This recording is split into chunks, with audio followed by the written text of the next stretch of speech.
twatukuza jina lako,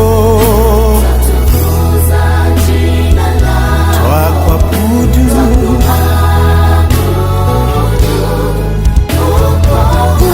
Uko hapa Bwana, uko hapa Bwana, uko hapa kuponya.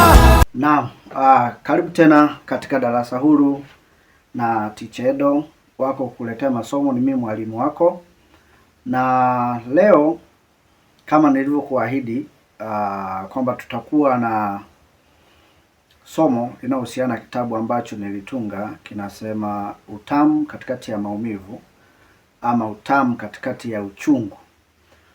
Na kabla hatujaenda kufafanua sana, hem, tuangalie nini maana ya haya maneno kwanza. Tuanze na maana ya utamu. Utamu ni kitu chochote ambacho kinakuwa na ladha yenye kufurahisha ama yenye kupendeza ama yenye, yaani ukionja kama ni kwenye ulimi unasikia ladha nzuri yenye kukupa kwamba uendelee kusikia. Inaweza kawa mfano ladha ya sukari, ladha ya asali na vitu vingine. Lakini tunaposema uchungu na yenyewe ni ladha ambayo kama kwenye ulimi unaweza ukaipata. Lakini pia tunaposema maumivu, maumivu yanapatikana kwenye nafsi na kwenye ngozi, kwamba mtu akikufinya unasikia maumivu. Sasa hiyo tunazungumzia. Kwa hiyo hii tunaposema utamu katikati ya maumivu ama utamu katikati ya uchungu, tunazungumzia maisha haya. Kumbuka darasa huru na Teacher Edo tunazungumzia maisha halisi, ila tunakuwa tuna naksi kwenye neno la Mungu linasemaje katika maisha tunayoyaishi. Na Mungu amenibariki ama amenisaidia, nimetunga kitabu kiko kinamalizika kuhaririwa, nafikiri kitakuwa sokoni muda sio mrefu. Kinaitwa utamu katikati ya uchungu ama utamu katikati ya maumivu. Kwa hiyo tunapata hapo maana kidogo tu kwa mfano, lakini ukisoma kile kitabu kina maana zaidi ya nyingi. Kwa hiyo inakueje mtu tunaposema utamu katikati ya maumivu? Maumivu inaweza katokea ama uchungu inaweza katokea kulingana na matendo ambayo mtu anatenda yeye mwenyewe ama anatendewa. Kwa hiyo unajikuta unatenda jambo fulani alafu baadaye linakuja inakugharimu na unasikia maumivu ama unasikia uchungu wa kile kilichotokea. Kwa hiyo tunaona kabisa utamu unatokana na tendo, lakini pia uchungu unatokana na tendo, lakini pia maumivu yanatokana na tendo. Kwa mfano mtu akufanyia kitu fulani akakuumiza sana, ile tunazungumza ni tendo. Kwa hiyo tunapata maana kidogo hapo tunaposema utamu katikati ya nini, ya uchungu ama utamu katikati ya maumivu. Sasa nirejelee katika utangulizi wangu, nilisema dunia hii Mungu alivyoiweka, na kuna vitu vingi sana vimefichwa katika hali ya ili uvipate lazima vinakuwa viko na maumivu ama na gharama ama na uchungu fulani. Kipindi nilichopita nilitolea mfano mzuri kwamba tunaposema mfano kitu kizuri ni wewe binadamu kutokea, lakini mpaka binadamu ametokea, unajua ni kurupushani nyingi tuzungumzie uchungu ambao mama alipitia wakati wewe anakuzaa. Hapo utaona kabisa kwanza aliharibu usichana wake. Alipoharibu usichana wake haikuishia hapo, lakini siku anakuzaa alipata maumivu makali sana na alipata uchungu mkali sana. Unaona, katika hiyo wewe ili uweze kupatikana kuna process hapo katikati kuna process ya maumivu ama kuna process ya uchungu mtu anaupitia, lakini kitu ambacho kinakuja kutokea au mtu ambaye ama linakuja kutokea linakuwa ni jema ama linakuwa ni tamu. Sio, unaanza kunipata na kuzungumza utamu katikati ya uchungu, kwamba mambo mengi sana kwenye dunia hii yamewekwa kwamba ili uweze kupata kitu kizuri, ili uweze kupata kitu kitamu, hakiko wazi tu hivi hivi. Lazima kinawekwa katikati ya maumivu, kinawekwa katikati ya uchungu, kinawekwa katikati ya ugumu wa kitu fulani. Yaani kwamba ili ukipata kile kitu lazima kuna ugumu fulani, lazima usotee. Mtaani tunasema lazima usotee, lazima uhangaikie kidogo, lazima utoe jasho. Nilisema wazungu wana usemi wao, wanasema no sweat without sweat, kwamba huwezi ukapata kitu kizuri ama kitu kitamu pasipo jasho. Na nilisema katika utangulizi wangu, nilisema kwamba hii kitu ilisababishwa na baba yetu Adam, kwamba alitenda dhambi, na alipotenda dhambi moja ya vitu ambavyo hatusemi ni laana, lakini tunasema ni moja ya vitu ambavyo alipata malipizi. Aliambiwa utakula kwa jasho, lakini pia mwanamke naye akaambiwa utazaa kwa uchungu. Sio kama unaanza kunipata tunaposema hamna kitu ambacho ni kizuri ama ni sweet ama ni kitamu utakipata pasipo kupitia maumivu ama uchungu. Mtu anasema Tiseno anataka kuongea nini? Lengo, kumbuka, la somo hili ni kukufahamisha katika maisha ya kawaida kabisa kwamba maisha yana process, na kama unakitaka kitu fulani kizuri, elewa kabisa utapitia kwenye mpenyo wenye maumivu ama wenye ugumu fulani ama wenye uchungu fulani. Sasa na wengi wetu tumepita katika maumivu makali sana. Eza katika process ya maisha tu unatafuta kitu fulani na nini, na ukamtendea mtu ama ukatenda kitu fulani, halafu ukajikuta kwa ndani ya maumivu makali sana. Lakini mimi nataka sasa ujue katika hayo maumivu ambao umepitia au ambao unayapitia, ndani yake kuna kitu kizuri. Sio kama unanielewa? Yaani katika ugumu huo unaopitia, yaani ugumu huo unaopitia ama uchungu huo unaopitia, unafika mahali hivi ulishakuuma moyo, yaani moyo unakuuma ile mbaya, yaani unakuuma ile mbaya.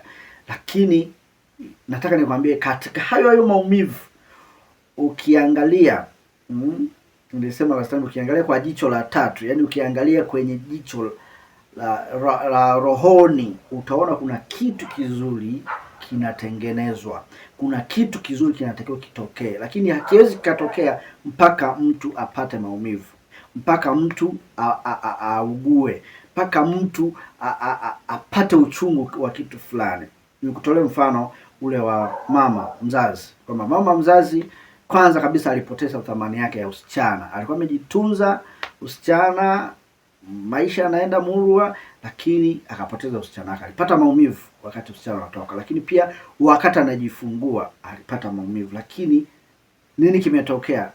Ametokea mtu mzuri mwema kama wewe, ametokea mtu mzuri tajiri kama wewe, ametokea mtu mzuri mpiganaji kama wewe, ametokea mtu mzuri mwandishi ama msomi kama wewe, lakini kuna mtu amepitia kwenye maumivu makali ambayo hayaelezeki. Hata leo ukitaka kumuuliza mama vipi wakati unajifungua, atakwambia yani haielezeki inakueje. Kwa hiyo utamu katikati ya maumivu haya ni maisha ambayo binadamu tumeumbiwa kwamba lazima tupite katika mambo haya. Na kama nilivyokuahidi, Biblia inasemaje kwa habari ya utamu katikati ya maumivu ama katikati ya uchungu? Nilikwambia tutaangalia watu wangapi? Watu watano. Wa kwanza ambaye tutamwangalia atakuwa ni Samsoni. Tutasoma kidogo Samsoni, alafu baadaye nitakupa story. Kama unavyojua darasa hili linakuwa na story nzuri sana ambazo zinakupelekea wewe uweze kuelewa katika maisha haya ili uweze kuapply. Lakini nilisema mfano mwingine tutatolea wa nani? Wa Daudi mfalme ambaye aliandikwa kwenye Biblia. Na mfano wa tatu nilisema tutakuwa nani? wa Yesu Kristo wa Nazareth. Na mfano mwingine itakuwa mfano wangu mimi, lakini mfano wangu mimi utausoma sana sana kwenye kitabu, huku utapita tu kidogo ili uweze kuona kwamba utamu katikati ya maumivu inakuweje. Baada ya kuona hii maana, lakini baada ya kupata utangulizi, tunapoelewa kwamba kumbe maisha haya yamejaa katika hali hiyo, basi niruhusu tuungane na mimi tusome Biblia yetu, na natamani uchukue Biblia usome, fungua kitabu cha Waamuzi. Kitabu cha Waamuzi sura ya Waamuzi sura ya 14.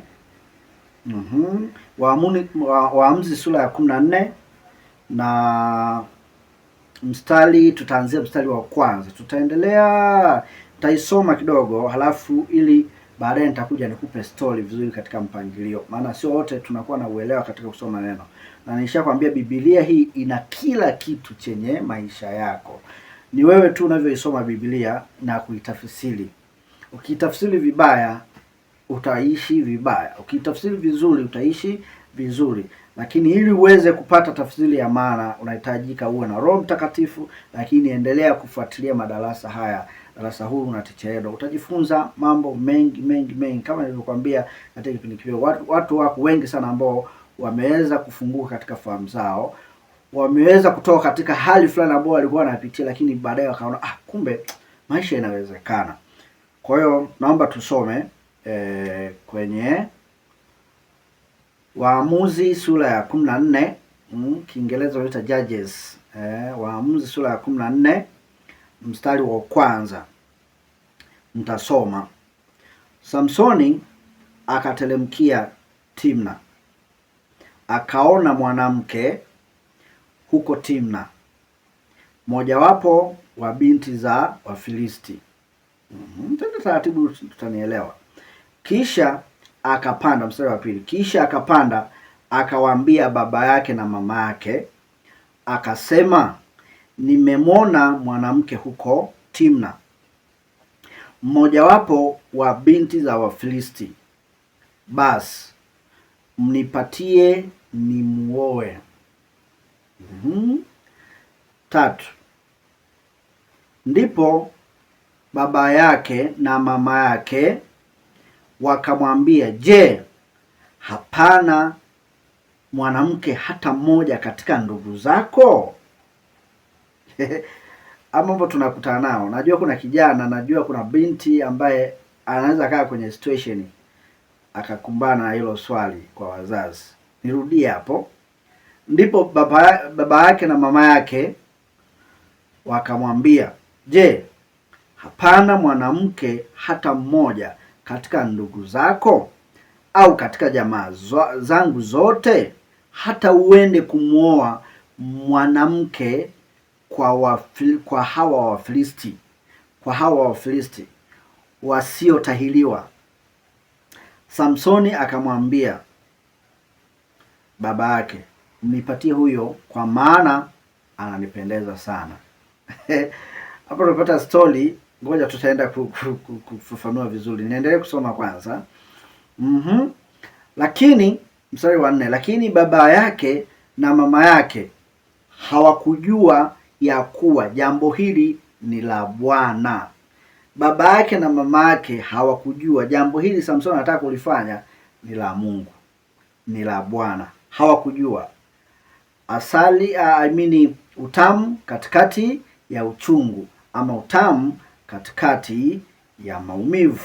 Yaani ndani ya kile kitu ambacho unakiona ni kichungu, kibaya, kinakukera, kinakuumiza, ndani yake kuna kitamu, ndani yake kuna kizuri. Mstari wanasema, lakini baba yake na mama yake hawakujua ya kuwa jambo hili ni la Bwana, maana alitaka kisa juu ya Wafilisti. Basi wakati ule Wafilisti walikuwa wakiwatawala Israeli. Twende mstari wa 5. Kuna mtu ameshaanza kunielewa hapo. lakini tukija kwenye story najua mtaelewa zaidi. Anasema ndipo Samsoni na baba yake na mama yake wakatelemka Timna, maana yake wakaungana naye, wakafika mashamba ya mizabibu huko Timna, na tazama, mwana simba akamungurumia Samsoni. Mama yake na baba yake wametangulia, lakini yule mwana simba akamungurumia nani? Samsoni. Roho ya Bwana ikamjia kwa nguvu, naye akampasua kana kwamba anampasua mwanambuzi, wala hakuwa na kitu chochote mkononi mwake. Huyo Samsoni huyo, lakini hakumwambia baba yake na mama yake aliyoyafanya. Mstari wa 7, basi akatelemka na kuzungumza na huyo mwanamke, naye akampendeza Samsoni. Mstari wa 8, kisha baadaye akarudi ili kumtwaa, naye akageuka kando kuangalia mzoga wa huyo mwana simba, na tazama, nyuki wengi walikuwamo ndani ya mzoga wa simba na asali. Umepata hiyo concept? Kisha babaye akarudi ili kutwaa, naye akageuka kando kuangalia ule mzoga. Kuna kisa kule mwana simba alipasuliwa, kuangalia ule mzoga wa huyo simba, na tazama, nyuki wengi walikuwamo ndani ya mzoga wa simba na asali. Nyuki wengi walikuwemo na asali ilikuwemo ndani ya mzoga wa simba. Unajua maana ya mzoga, lakini tuendelee. Akatwaa asali mkononi mwake. Hiyo asali imeitoa wapi? Kwenye mzoga. Akaenda mbele huku akila ile asali. Alipokuwa akienenda akawafikiria babaye na mamaye, akawapa nao wakala. Lakini hakuambia ya kuwa ameitwaa hiyo asali kutoka katika mzoga wa simba. Hii story tamu sana, lakini usisahau somo letu ni utamu katikati ya uchungu, utamu katikati ya maumivu. Usisahau ndo somo letu hilo. Then mstari wa 10, basi baadaye akateremkia huyo mwanamke Samsoni, naye akafanya karamu huko, kwa kuwa vijana ndivyo walivyokuwa wakifanya. Ngoja nisome kwa mstari mwingine ambao unaweza kutusaidia. Hakuna moja. Basi ikawa hapo walipomona, wakamletea mwenziwe 30 mawe pamoja naye. Then wa 12, Samsoni akawaambia, mimi ninawatega ninyi. Yaani wanapa kitendawili. Nawatega ninyi kitendawili. Kama mnaweza kunionyesha katika hizo siku 7 za karamu na kukitambua, ndipo hapo nitawapa mavazi 30 ya kitani na mavao mengine 30. 13, lakini msipoweza kunionyesha, ndipo hapo ninyi mtanipa mimi mavazi 30 ya kitani na mavao mengine 30. Basi wakamwambia, haya, tega kitendawili chako ili tupate kusikia. 14, naye akawaambia, katika huyo mwenye kula kitatoka chakula, katika huyo mwenye nguvu ukatoka utamu. Na katika siku 3 hawakuweza kukifungua hicho kitendawili. Nataka nirudie mstari kwa sababu ndio umezaa somo. Naye akawaambia, katika huyo mwenye kula, yaani katika huyo mwenye kula kikatoka chakula, huyo anayekula kikatoka chakula, na huyo mwenye nguvu ukatoka utamu. Mimi ningesema katika uchungu huo kikatoka chakula, na katika maumivu hayo kikatokea utamu. Si umeelewa? Hicho ni kitendawili ambacho Samsoni aliwapa Wafilisti vijana, na akishindwa maana yake wanatakiwa mpe mavao 30 pamoja na kitani safi 30. Basi 15, ikawa kwa siku 7 zilipoisha, wakamwambia, utaendelea kusoma mstari huo na kuendelea. Nataka nipe story kidogo ya Samsoni. Samsoni wengi tunamjua katika mlengo mmoja tu, kwamba Samsoni ni yule aliyefanyeje, aliyetegwa na Delila, akanyolewa nywele, alafu maisha yakawa hivyo. Na wengi kanisani au wapi tunamhubiri Samsoni, na wengi tunamwona Samsoni kama alikuwa ni mhalifu, yaani kwamba alimkosea Mungu na maisha yake labda yaliishia kubaya. Ila mimi kama teacher yetu nakwambia maisha ya Samsoni alitumika katika makusudi ya Mungu. Yote aliyotokea yalikuwa yamepangwa iwe hivyo. Maana yake isingetokea hivyo, Waisraeli wasingepata ukombozi kupitia Samsoni, japo ukombozi wake ilikuwa anaangamiza nafsi yake yeye mwenyewe na aliua watu wengi sana mara ya mwisho. Maana yake angekuwa anapambana hivyo mmoja anashika, maana yake labda safari ingekuwa ngumu. Kwa hiyo scenario ambayo unasimuliwa kanisani kwa habari ya Samsoni, nataka leo nikugeuzie upande mwingine. Samsoni alikuweje ili uweze kuelewa. Samsoni kwanza uelewa, alikuwa ni mnaziri wa Mungu. Mnaziri ni watu ambao wamepewa siri na Mungu ya kuja kufanya kazi. Yaani kunakuwa na wito, lakini licha tu ya wito anakuwa na kitu ndani yake, Mungu anakiweka ndani yake. Kama kipindi kilichopita cha mwezi wa kwanza nilizungumza kwamba umeachwa ili utimize makusudi ya Mungu, na nikazungumza kwa habari ya makusudi. Sasa na Samsoni huyu yeye alikuwa ni mnaziri wa Mungu. Kwanza alivyopatikana ni kwa mbinde sana. Alipatikana kwa mwanamke tasa. Umeelewa? Yaani mtu ambaye ni tasa kabisa, imeshaaminika kwamba imeshapimwa, yaani wameshapita kwa madaktari wakasema huyu ni nani? Ni tasa. Lakini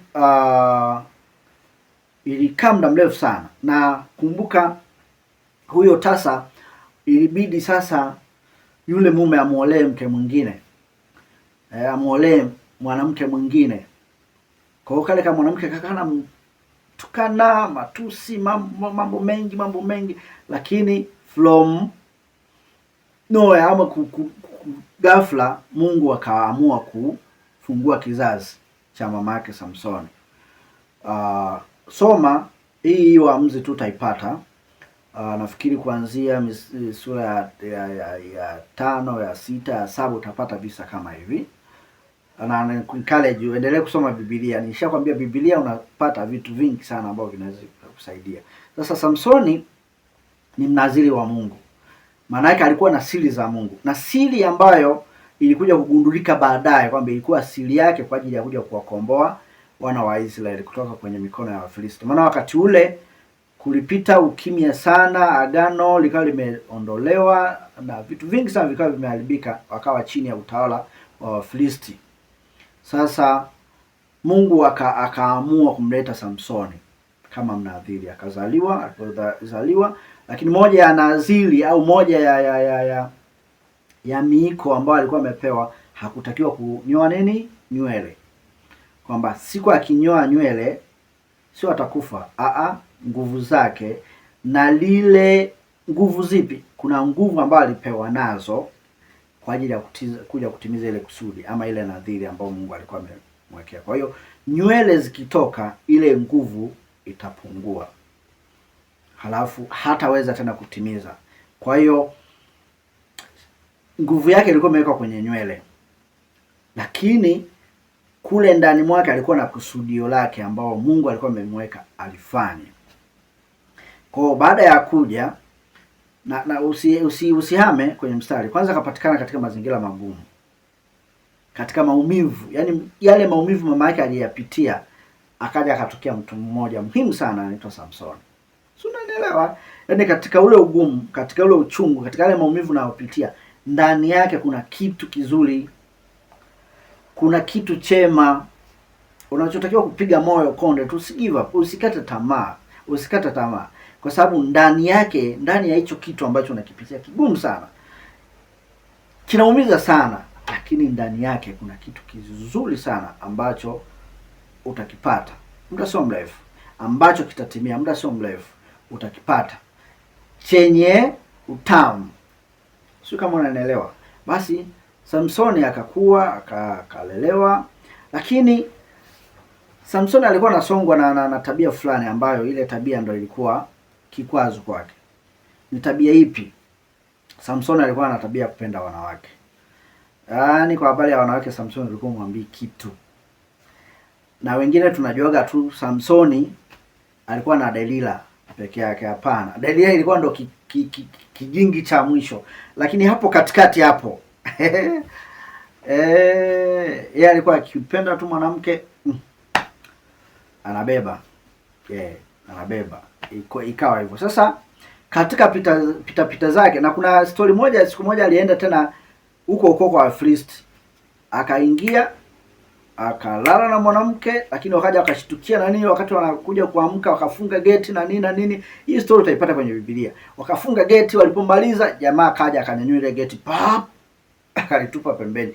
Geti ambalo limefungwa na watu kama mia na kitu, yeye akaja akalinyanyua tu pap, akaliweka pembeni, akaling'oa, akatoka zake. Na walikuwa wamemuinda kwamba kwa nini huyu ametoka kule Israeli amekuja kwetu kwa Wafilisti na amelala na dada yetu.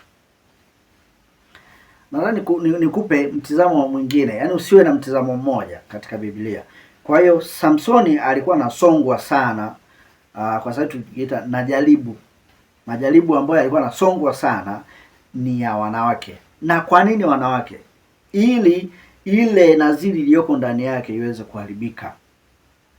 Utamu ulioko ndani yake usije ukatokea.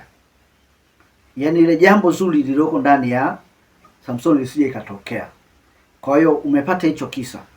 Na katika kurupushani hizo sasa akaenda tena huko kwa Wafilisti. Akamuona mwanamke mzuri tena. Alipomwona mwanamke mzuri ikabidi huyu akaombe kibali kwa wazazi wake. Kwamba bana nimepita huko Misri, nimemwona kuna binti, lakini masharti yake ndani yake kiweze kutimia. Sasa utaona sasa hapo Samsoni akaenda kwa babake. Kama wewe baba, kuna msichana nimemwona huko kwa Wafilisti, natakiwa nifanyeje? Nimuoe, lakini wamedai twende na nyie. Basi wakaanza kwanza, kabla hajakubaliana naye, babake na mamake walimuuliza, hivi unaendeje kuoa huko kwa Wafilisti? Na maana hapo hujaona? Ama swali kwenye dini huwa yanaulizwa. Niseme hilo, kwenye dini huwa yanaulizwa. Mtole mfano. Muislamu anasema hivi, unaendeje kuolewa na Mkristo? Ina maana hujaona Muislamu huku ndani hamna hata mtu anaitwa Muislamu yote yule ili uweze kuolewa nayo kuoa. Lakini Wakristo nao wanauliza hivyo hivyo, unaenda kuolewa na Muislamu? Hivi huko Wakristo hujaona kabisa? Hujaona kabisa kati ya ndugu zako huku hujaweza kuona? Uone, hauna macho, huwezi kuona vizuri. Au unakuta Mkatoliki anaolewa labda na Mluteri, au Mluteri anaolewa kwenye Katoliki. Haya maswali yote yanaulizwa sana. Lakini wakati wanauliza ile swali, wao hawakujua Mungu alikuwa na kusudi la yeye Samsoni kwenda kule kwa Wafilisti. Kwa hiyo ingekuwa kwa walokole, tunataka walokole. Wakristo wa sasa hivi wangesema yaani Samsoni huyo sio, hana Mungu yule. Kwa nini? Mambo anayofanya hapana, kulikuwa na kusudi, Mungu alikuwa amelifanya. Kwa kumbe kuna mambo ulishayawahi kuyafanya, na kuna mambo mengine ambayo unayafanya unajua kabisa hapa nimekwisha, yaani nimeisha, yaani hili jambo nililolifanya ndo kabisa, ndo nimeisha na nimepata hasara. Hapana. Katikati ya ile jambo lililofanyika, katikati ya maumivu hayo uliyoyapata baada ya matendo mazuri au mabaya, ndani yake kuna kitu kitamu, ndani yake kuna kitu kizuri, ndani yake kuna kitu kizuri ambacho Mungu ana mpango nacho. Ndio maana ameruhusu wewe upite hapo, ndio maana ameruhusu wewe uumizwe hivyo kabisa. Kama isingekuwa mpango wa Mungu, maana yake hata kukutana na hilo jambo usingekutana nalo, Mungu angekuepusha. Lakini maadamu ana jambo ndio maana imeruhusiwa. Nitolee mfano. Kwa mfano, kuna wanawake wengi lakini pia wanaume wengi wamepita kwenye mambo ya mahusiano. Nakuta mtu alipewa ujauzito, afu jamaa akapita hivi, nakuta mwanamke analia machungu, lia kweli, yani asingekuwa fulani alinipa ujauzito. Hujui kama neno linavyosema, wazazi wake hawakujua Mungu alikuwa na makusudi. Huwezi jua yule mtoto ana nini, huwezi jua jambo hilo lilifanyika kwa makusudi yapi. Na mara nyingi mambo hayo yanafanyika, watu tunalia sana, kondeana sana, tunakonda, yani tunaisha tukiwaza kwamba nimemtenda Mungu dhambi, yaani dhambi unakuwa unatubia kila leo ukiamka, Mungu nimesamehe, nimetubu hili, Mungu. Mambo mengine yanaruhusiwa na Mungu kwa makusudi. Mfano hili jambo ambalo tunaliona, ukisoma mstari wanirejee kidogo. Mstari wa 4 inasema, lakini baba yake na mama yake hawakujua ya kuwa jambo hili ni la Mungu, ni la Bwana, maana alitaka kisa juu ya Wafilisti.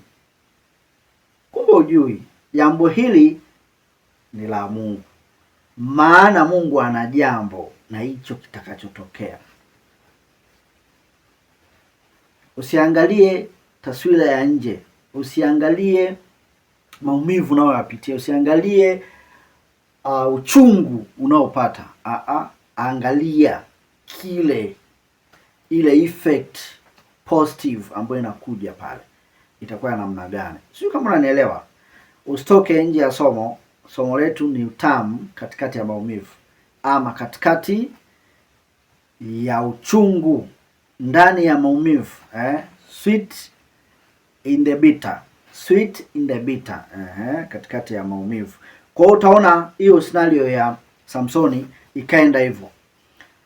Baadaye walipoona kwamba hili swali Samsoni anatujibu, alikwambia mimi bana, mimi nimempenda huyo dada, nataka niende nikaoe.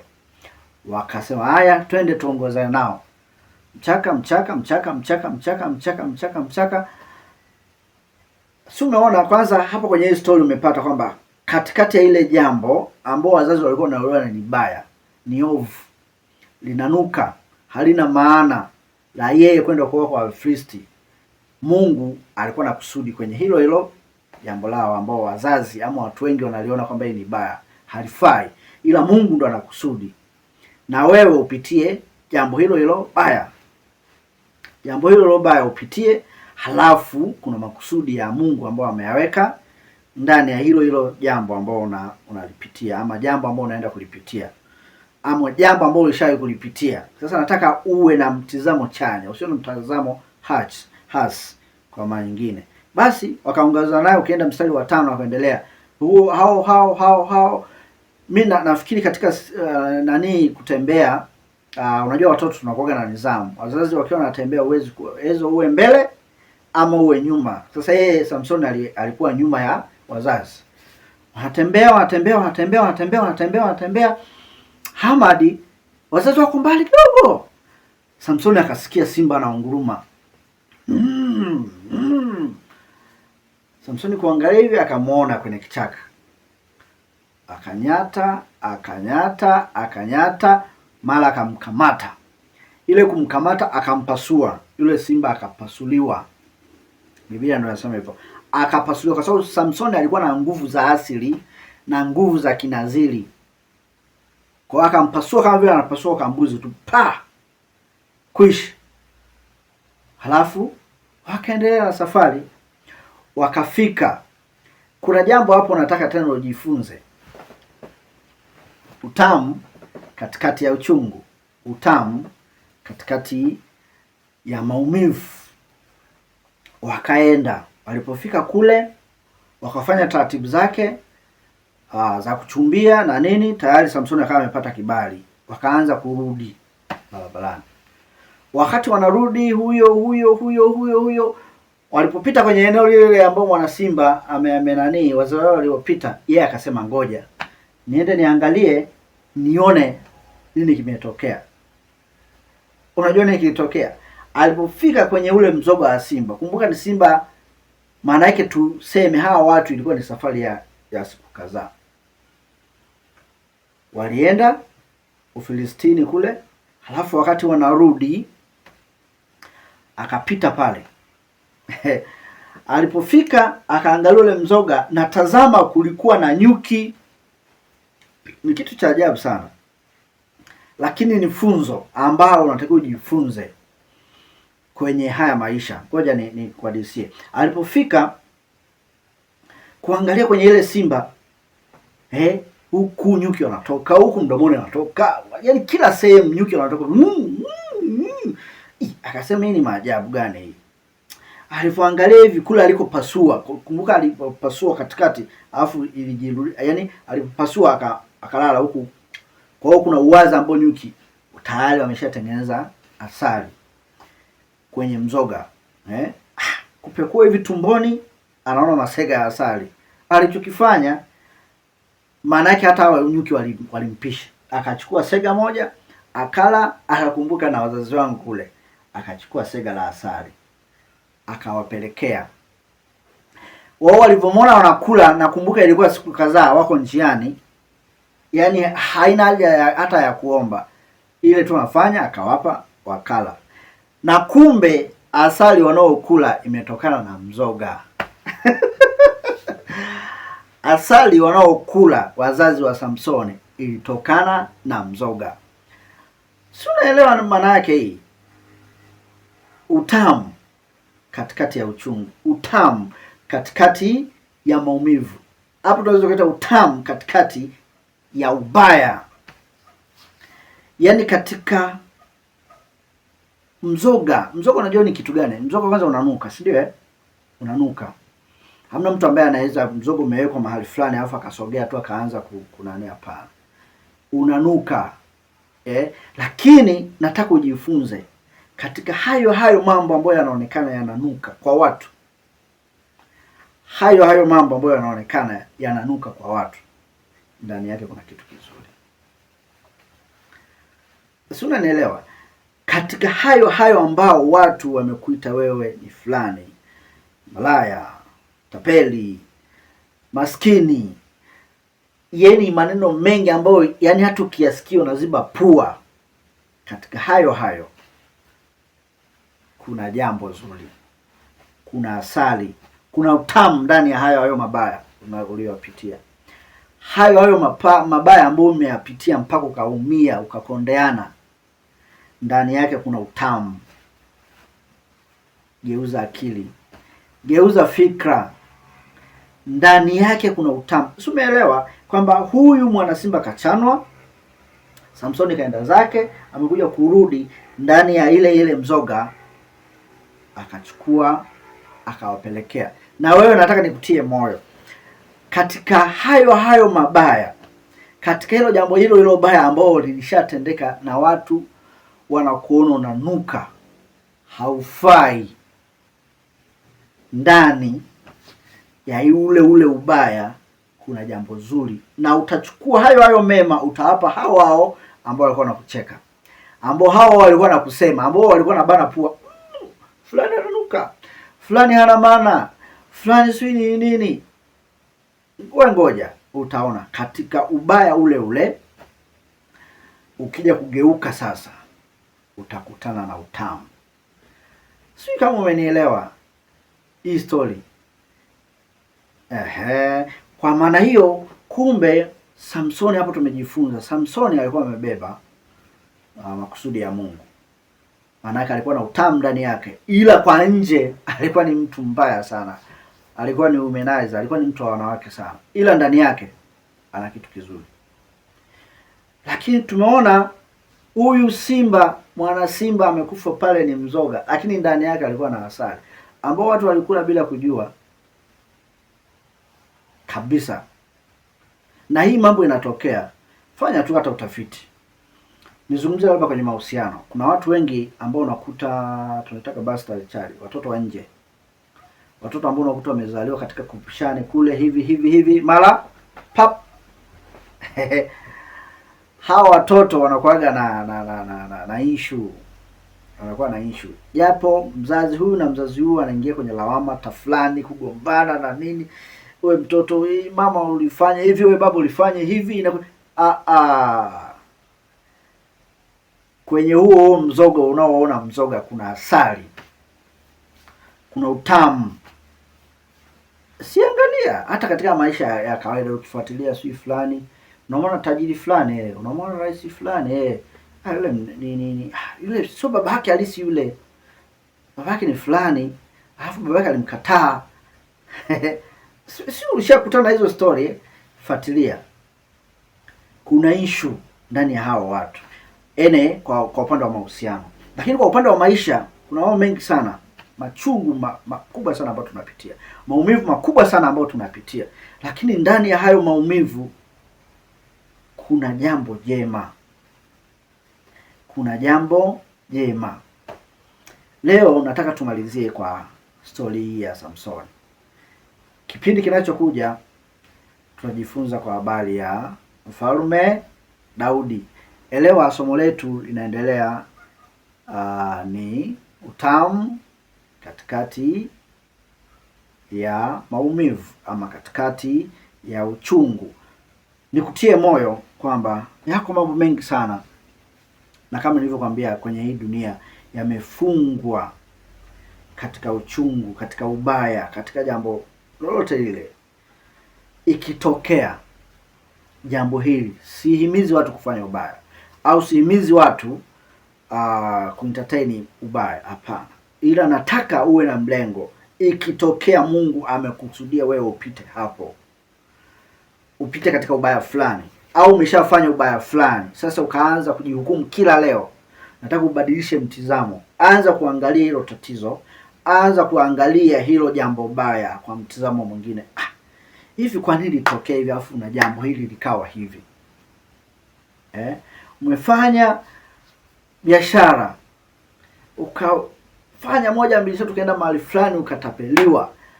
Usiwaze huko kutapeliwa ukasema basi nimeshamkosea Mungu. Hapana, kumbe kwenye kutapeliwa kuna jambo fulani ambalo litatokea kwenye kutafuta suluhisho, nifanye nani, baadaye unakutana na Mungu. Tutajifunza pia mtu wa tano ambaye atakuwa ni Mfalme Sauli. Tutajifunza Mfalme Sauli kwamba kuna jambo fulani alifanya baya sana, lakini alivyokuja kutokea, kumbe anakokimbilia ndo Mungu anakokutaka. Kwa hiyo kumbe na wewe huko uliko haribu ndo huko Mungu alitaka upitie. Lengo utamu katikati ya uchungu, utamu katikati ya maumivu. Endelea kufuatilia Darasa Huru na Teacher Edo, na hakika kuna mambo mengi unajifunza, na usiache kushare na watu wengine habari hizi nzuri. Usiache kushare na watu wengine masomo haya mazuri, ili watu wapate kuelewa na kuweza kufunguka. Na kuna watu wengi walikuwa wananitag sana kwenye mitandao ya kijamii. Sasa Edward, hii mambo umetoa wapi? Inakueje? Wewe si tumezoea hivi? Hapana. Unatakiwa muelewe kila mwanadamu aliyeko duniani ana kusudi la kimungu na kwa wakati wake. Sasa hivi unaona Darasa Huru na Teacher Edo kwa huu muda, baadaye utakuja uelewe kwamba kumbe Teacher Edo alikuwa amebeba kitu fulani cha kimungu. Na ni sampuli hii, mimi sihubiri, simbi au whatever kitu, lakini style hii ndo Mungu ameelekeza na mimi nifanye. Mungu akubariki. Tukutane tena somo jingine. Kumbuka somo linalokuja tutaongelea kipande cha Mfalme Daudi. God bless you.